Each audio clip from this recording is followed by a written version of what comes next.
Mr. Chairman, Ms. Bundy, I know that you are pleased that we are moving to the end of round one.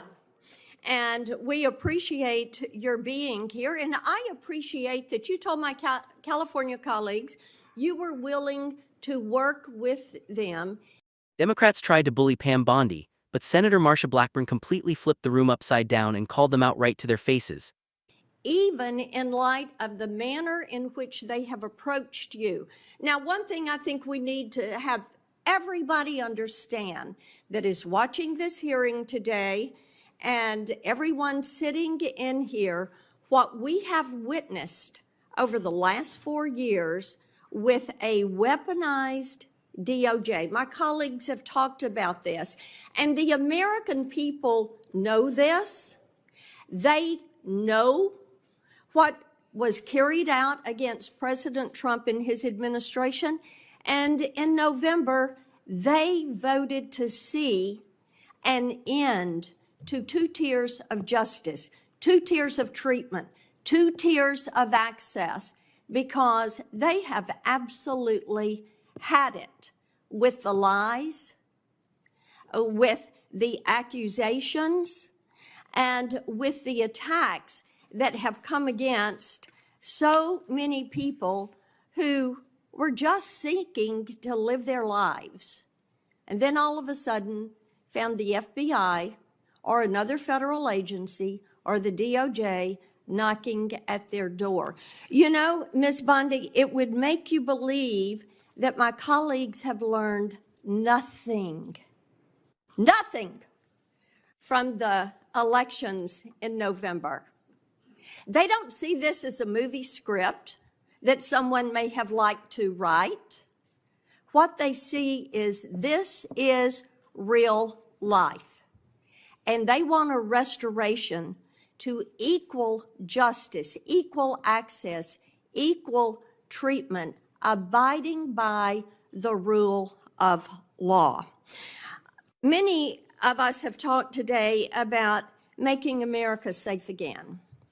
And in Tennessee, I hear a good bit about this. And as we've discussed your nomination, one of the things I've mentioned to people is your career as a prosecutor. And you have touched on that some today. And you are bringing that insight of being a prosecutor to bear. And I do appreciate that. Now, one thing that I think is noteworthy, and in preparation for the hearing, I looked some of these numbers up. During President Trump's first term, violent crime in this country actually fell. Yes. It fell by 17%. And in the first 2 years of the Biden administration, it soared by 43%. This is crime that is taking place in all of our communities. We've seen a rise, whether it's California or Tennessee, we have seen a rise. So I want you to talk to Tennesseans, to Californians, to all Americans about what you're going to do to get this crime rate down in this country. Senator, thank you for that question. And despite the questions from Senator Schiff, I look forward to working with you and the state of California to do everything we can to fight violent crime in California. And you know as well as I, that crime is only going to go through the roof now after these forest fires. You're going to have looting. You're going to have price gouging. You're going to have so many things that I have dealt with in the state of Florida, and I am committed to working with California just as much as I am committed to working with you, Senator Kennedy, in the tragedy that just took place in Louisiana, given all the human beings that were murdered in your state. And we have the Super Bowl coming up in less than 3 weeks now, I believe, Senator. I've been a little busy. But we've got to ensure, if I'm confirmed, that everyone in this country is safe. And I will work with you. I will work with you, Senator. I will work with all of you in this country. For everything that Senator Blackburn said, we have got to reduce violent crime, and we have got to restore integrity to our law enforcement officers. Donald Trump, we keep saying he won this election by 77.3 million votes and 312 electoral votes. Look at the map of California, Senator Schiff. It's bright red, the popular vote, for a reason. People want law and order. They want to be safe so they can go to take their children to school, so they can go to church, Senator Hawley. People want safe streets. Of course we care about our economy and what's happening in this world, but if we're not safe, none of that works. We have got to come together. We have got to work together to make America safe again. And that, in turn, will make America great again. And I don't know where that phrase has become a bad word, because I think that's a great one, making America great again. Let me move on with you to something else that's about law and order, and that is Section 1507. Because making certain that our justices are protected is important, and we also, with our judges, Section 1507 makes illegal any protest outside of a judge's residence if the intent is to influence the judge's decision-making. And we have heard about the protest outside of justices' homes where they were shouting loud and clear things like, and I'm quoting some of that, "If you take away our choices, we will riot," end quote. Another one, "No privacy for us, no peace for you," end quote. In other words, if the justices did not vote to uphold Roe and Casey, the protesters would continue to harass them. Despite this clear violation of the law, Merrick Garland did not bring a single charge, not one single charge, under Section 1507. Will you commit to faithfully enforcing Section 1507 as Attorney General? I will faithfully enforce that law and all laws that I am asked to review. And Senator, I watched that on TV and it horrified me, the protesters outside their houses.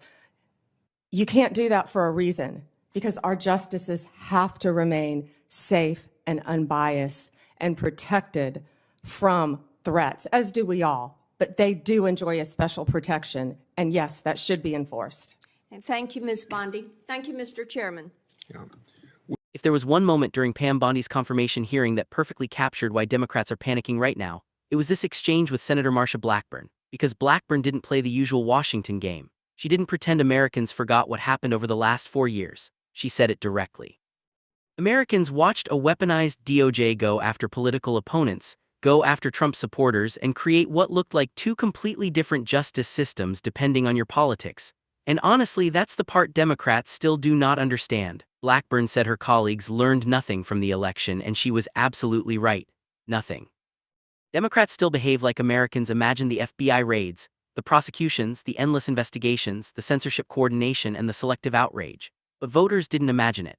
They lived through it. That's why Trump won again. And what made this moment even more brutal was that Blackburn framed it around regular people, not politicians. She talked about ordinary Americans suddenly finding federal agencies at their doors while political insiders seemed protected. Whether you agree with every example or not, that feeling of unequal treatment became one of the biggest issues in the country during the Biden years. Democrats underestimated how deeply that resentment spread across the country, because this election was never just about inflation or immigration. It was about trust. Millions of Americans stopped trusting the institutions that were supposed to be neutral.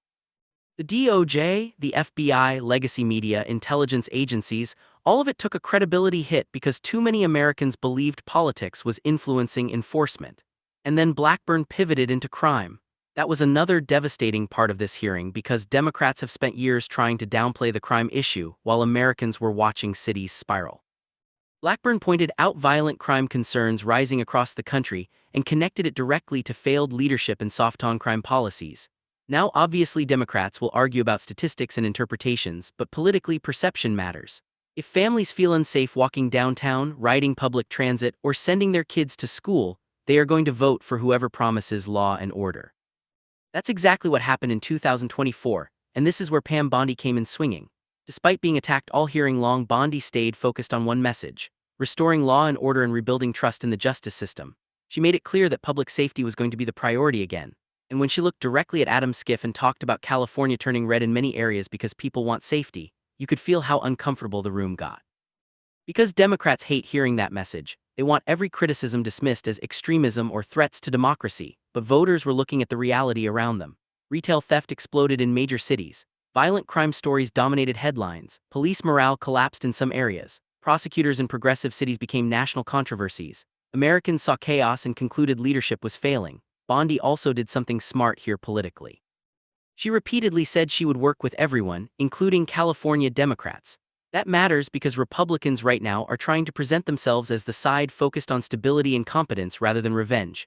But Blackburn's strongest moment came when she brought up the protests outside Supreme Court justices' homes. Remember this because the media tried very hard to normalize it at the time. After the Dobbs leak, protesters showed up outside the homes of conservative justices, screaming threats and intimidation tactics while the Biden DOJ basically stood there doing nothing. Blackburn pointed out that federal law already prohibits attempts to influence judges through intimidation outside their homes, yet Merrick Garland's DOJ never seriously enforced it. That point hit hard because it exposed another double standard. Imagine for 1 second if conservative protesters had surrounded liberal justices' homes chanting threats. The media would have called it an insurrection by nightfall. There would have been wall-to-wall coverage for months, but because the targets were conservative justices, suddenly enforcement became optional. That inconsistency destroyed public confidence, and Bondi's answer was exactly what Republicans wanted to hear. She said the law should be enforced equally, and that the scenes outside justices' homes horrified her. Simple, direct, no hedging, no political word salad. That contrast is what made this hearing important. On one side, you had Democrats still relitigating Trump and acting like the biggest threat in America is MAGA voters posting memes online. On the other side, Republicans were talking about violent crime, public safety, equal justice, and restoring trust in institutions. And whether Democrats like it or not, that message connected with voters. The truth is, Americans can tolerate political disagreements. What they cannot tolerate is feeling like the system itself is unfair.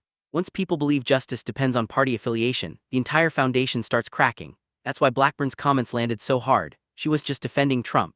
She was channeling years of frustration from millions of Americans who believe the rules stopped applying equally. That frustration fueled one of the biggest political comebacks in American history, and Democrats still seem incapable of understanding why it happened. Instead of self-reflection, they doubled down. Instead of asking why Americans lost trust, they attacked the people who noticed the problem. And now Republicans are walking back into power with a mandate built heavily around law, order, border security, and institutional accountability. That is the political reality Democrats are now facing.